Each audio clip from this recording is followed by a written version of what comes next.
시청자 여러분, 한 주간 안녕하셨습니까? 요즘 그 대선을 앞두고 상당히 혼탁한 대내 증시가 전개되는 것 같습니다. 이럴 때는 그 무엇보다도 많은 이런 상황을 거치신 분, 그 전문적인 지식을 가지고 있으신 분들의 이렇게 투자 교훈과 그다음에 조언이 가장 필요한 시점이 아닌가 생각합니다. 전 대우경제연구소 박준호 소장님이십니다. 안녕하십니까? 안녕하세요. 네. 요즘 미개 대선 앞두고 소장님이 증시 진단부터 좀 해주시죠. 지금 이거는 불확실성 장세다. 그래서 4년 전 이맘때 똑같이 불확실성 때문에 그때가 약세장이었고 선거 당일날 결과가 나자마자 그 다음 날부터 이제 반등 랠리 본궤도로 갔거든요. 네네네. 그걸 항상 염두에 두신다면 지금 당장에 대한 그 시장이 충분히 이해가 되지 않을까 생각합니다. 이런 불확실성 장세에 이렇게 보면 투자자 입장에서는 경륜이 또 전문적 지식이 필요하고요. 그 다음에 사실 이것을 헤쳐나갈 수 있는 유망 종목들 이런 것을 과거의 경험을 보면 아무래도 이런 것이 투자 입장에서는 전실한 대목이 아닌가 생각하는데요. 이럴 때 어떤 종목으로 좀 헤쳐나가야 되는지요? 이럴 때야말로 이제 그 저가 매수 기회를 주는 거죠. 네. 그러니까 실적이 좋은 회사가 시장 장세의 흔들림 때문에 주가가 떨어지거든요. 그러니까 박앤세일의 기회가 되는 거고. 네네. 그럴 때 아니면은 어떻게 싸게 팔겠습니까, 주식을?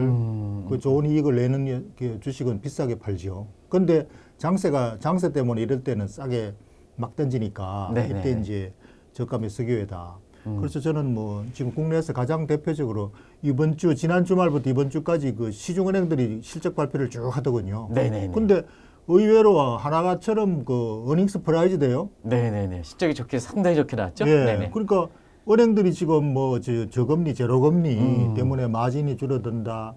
대출 규제로 돈을 못 빌려준다. 네네. 그리고 또 코로나 때문에 빌려준 돈 다 떼이게 돼 있다. 네네. 엄한 비관적인 전망들이 다 지금 몰려 있지 않습니까? 네네네. 그런데도 지난 분기도 그렇고 이번 분기도 그렇고 작년 대비로 더 이익이 늘어났대요. 네, 그렇습니다. 그러면은 펀더멘털이 은행주가 우리가 겉으로 알고 있는 것보다는 훨씬 더 내용이 좋다는 거죠.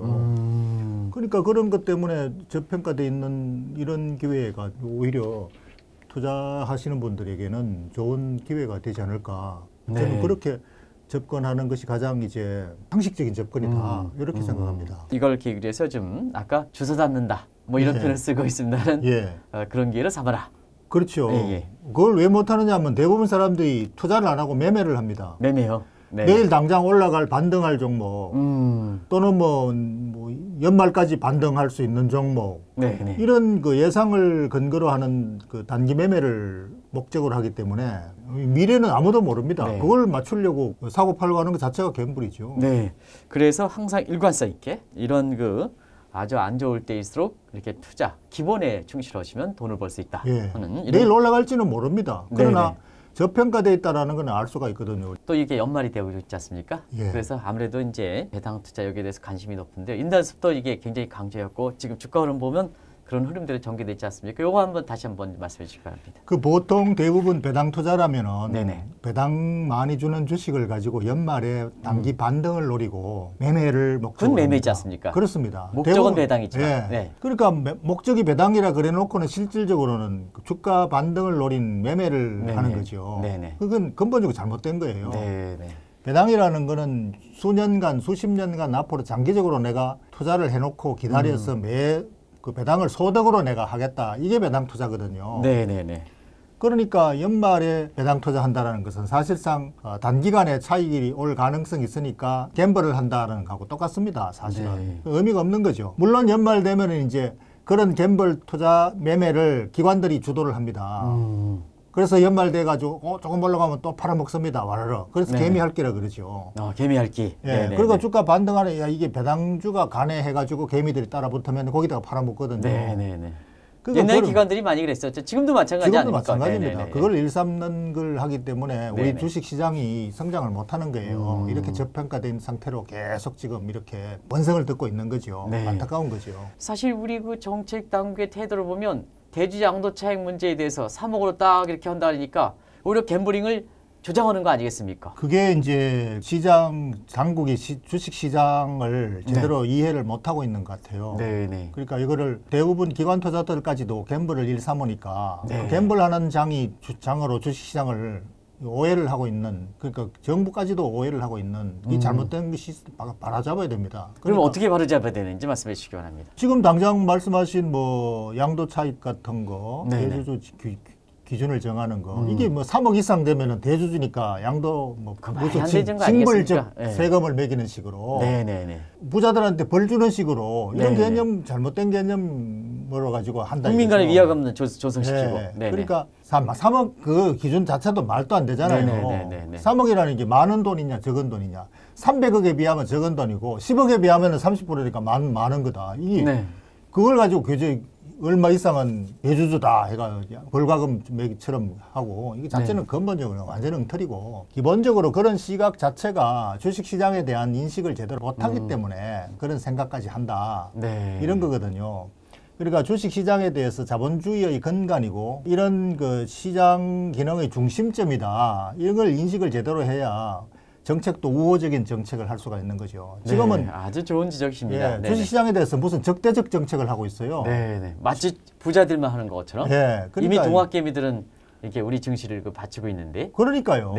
그래서 그거 근본적으로 대우각성을 해야 된다. 거기서 해야 뭔가 바꿔지지. 그거 아니면은 아주 그 작은 미세 조정에 불과하고 별로 의미도 없다고 생각합니다. 그런 경제부총리라든가 이런 분이 국감에서 주식 투자한 경험이 없다. 근데 미국의 민우신이라든가 이런 사람은 자랑스럽게 어떻게 주식 투자의 경험이 없는 사람이 경제 책임자를 맡을까? 지금과 같은 시대에 이렇게 얘기하지 않습니까? 이거에 대해서 어떻게 생각하십니까? 그러니까 자본주의를 전혀 경험하지 못한 사람이다. 저는 이렇게 말하고 싶어요.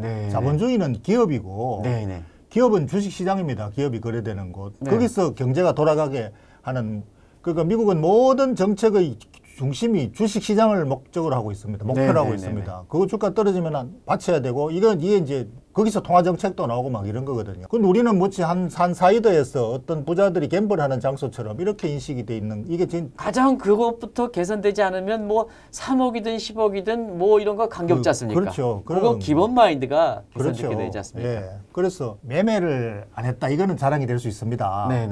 매매라는 방금 제가 말씀드린 게 매매, 갬블링은 안 했다.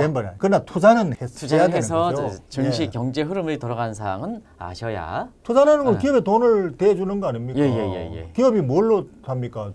투자를 받아서 연구개발도 하고 성장도 하지 않습니까? 그럼 거기다가 돈 한 푼 나는 안 대줬다, 이게 자랑이 될 수는 없잖아요. 그렇죠. 근데 3억만큼은 왜 이렇게 고집합니까? 그 3억이라는 거는 아마 지난 정부 때 뭐 국회에서 결정했던가 봐요. 그리고 국회에서 통과한 거니까 내가 뭐 그걸 변경할 권한이 없다, 이런 얘기는 또 다른 거는 현실에 맞게끔 입법 예고더라도 다 고치는데 왜 그것만큼은 또 하지 않습니까? 그러니까 그거는 이제 뭐 그 권한에 대한 행사를 너무 제한적으로 뭐 소극적으로 하다 보니까 그렇게 태도를 그렇게 표명을 할 수밖에 없나 봐요. 그러니까 그걸 좀 자신감 있게 그거 자체를 바꿔야 된다라는 그런 의견을 또 냈으면 하고요. 그런 결정을 국회에서 어쨌든 해가지고 지금 이렇게 내려오는 거 아닙니까? 거기서부터 근본적으로 잘못됐죠. 국회의원들도 제대로 인식을 못하고 있는 거예요. 그러게요. 조만간 그 이낙연 당대표께서 한번 이 문제에 대해서 얘기한다 보니까 한 점 일단은 기다려보는 게 좋겠습니다. 뭐 다행히 그 정도 상식선에서라도 이해가 되니까 그렇게 이제 국무총리도 이제 그렇게 이해를 하시는 거고. 그 결국은 그 뭐 상식적으로 그만큼 지금 뭐 잘못됐다는 이런 반증이 안 되겠습니까? 지금 같은 사태에 이 투자자들이 좀 어떻게 이렇게 헤쳐나가야 되는지 마지막으로 리스크 관리 측면을 좀 말씀해 주시기 바랍니다. 그 리스크 관리에서는 모범 답안이 있습니다. 그건 뭐 제가 내는 답안이 아니고 자본시장에서 모범 답안은 분산 투자입니다. 분산 투자. 분산 투자는 현금과 주식의 비중을 적절하게 언제나 유지하라는 거. 현금 비중은 얼마냐 하면 보통 뭐 본인의 성향에 따라서 아주 공격적인 사람은 10%, 방어적인 사람은 30%. 이 정도 선까지는 아무리 장이 좋아도 현금을 전체 운영하는 그 자기 자금 중에서 현금을 가지고 있어야 된다. 일종의 룰이다. 그렇죠. 그게 이제 프로들의 룰입니다. 그리고 또 주식도 분산 투자를 해야 되고 한 종목에 이제 올인하지 말고 골고루 분산 투자를 해야 된다는 거고, 요걸 합해서 이제 분산 투자라고 합니다. 그러니까 이 분산 투자는 어떤 장세의 변동에 따라서 이 변화가 되는 게 아니라 이거를 그 장세에 따라서 그대로 유지하다 보면은 장세 변동에 전혀 심리적으로 동요되지 않고 장기적으로 안정적인 성장을 자기가 위너가 되는 따라갈 수 있는 실력이 이제 된다는 거죠. 그러니까 그게 뭐 분산 투자가 위험 관리의 처음이자 마지막이고 모범답안이다. 뭐 누구한테는 물어도 그 답을 낼 수밖에 없는. 네, 한 가지 더 여쭤볼 것은 이 투자 관점에서 펀더멘탈 관점에서 주가 예측을 하지 않고 갬블링 관점에서 이렇게 주가 예측을 하시는 분들이 지금 많지 않습니까? 그 관계 좀 한번 말씀해 주시기 바랍니다. 그러니까 그런 분들은 이제 뭐 장이 약세고 이렇게 충격을 주면 손절매하고 빨리 도망가라고 이제 의견을 내야 되고 그럴 수밖에 없어요. 지금 심리적으로. 그러니까 변동성은 더 크게 하지 않습니까? 오히려 예측한다 그러면서. 그렇죠. 그죠? 그러니까 내일 반등을 할지 내일 더 추락할지는 아무도 모릅니다. 그런 상황에서 불안하니까 일단 팔고 나중에 다시 들어가자. 이런 식으로 이제 리스크 관리 의견을 내거든요. 그게 이제 전부 다 그런 엄격한 의미에서 리스크 관리는 아니지 않습니까? 그 도박의 룰입니다. 그거는. 도박의 룰. 그거는 이제 카지노에서 하는 룰이에요. 그러니까 그걸 주식시장 가져와 가지고 트레이딩에 적용해 가지고 대부분 정권시장 애널리스트들, 투자 전략가들까지 다 그런 식으로 얘기합니다. 다 엉터리예요. 다 잘못이에요. 네, 알겠습니다. 오늘은 여기서 방송을 마치도록 하겠습니다. 감사합니다.